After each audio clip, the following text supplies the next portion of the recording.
집에서 열을 내리는 방법에는 무엇이 있을까? 열이 나는 것은 몸에서 보내는 신호다. 특히 아이들에게 어떤 건강 문제가 생겼을 때 그것을 알려주는 신호가 바로 열이다. 어른보다는 아이들이 열이 나기 쉬운데 아이들의 경우 면역계가 충분히 발달하지 않았기 때문에 염증이 생겼을 때 어른만큼 빨리 반응할 수 없다. 체온이 98.6 F 이상이 될 때 열이 난다고 말한다.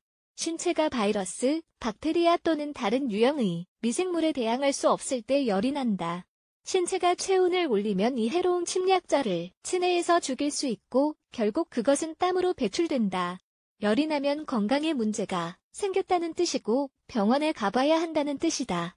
특히 설사나 발작, 호흡곤란 증상과 함께 열이 날 때는 바로 병원에 가봐야 한다. 열이 날 때 많은 사람이 여러 가지 약으로 체온을 내리려 한다. 하지만 이런 약을 먹으면 당장은 효과를 볼 수 있을지 몰라도 장기적인 맥락으로 보면 건강에 오히려 해롭다. 열이 날 때 어떻게 해야 할까? 먼저 열이 나면 시간을 좀 두고 어떤 변화가 생기는지 지켜보자. 체온이 100F 아래로 유지된다면 충분히 휴식하고 물을 많이 마셔야 한다. 결국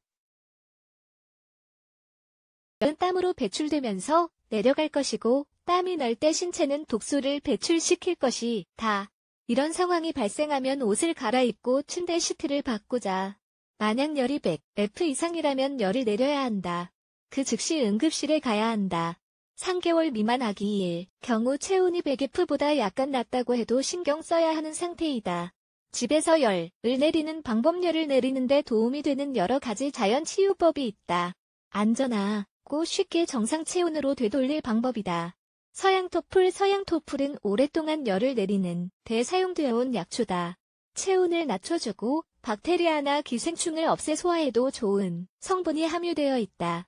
열이 날 때는 서양토풀과 민트, 엘더베리를 갈아 먹으면 좋다. 양파를 잘라 발 아래에 두어도 열을 내리는 데 도움이 된다.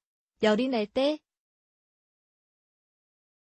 30분간 자른 양파에 발을 대고 그 위에 서 있자.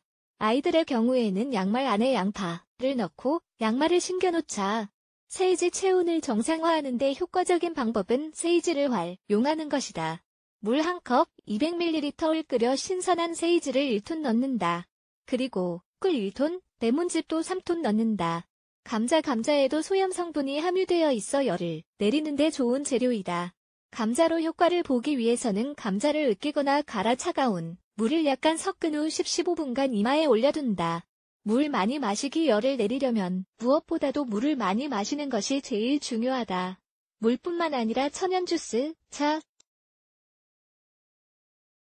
수프 같은 것도 많이 마시면 좋다. 레몬 껍질과 보리. 방법은 열로 손실된 체액을 보충하는 데 효과적이다.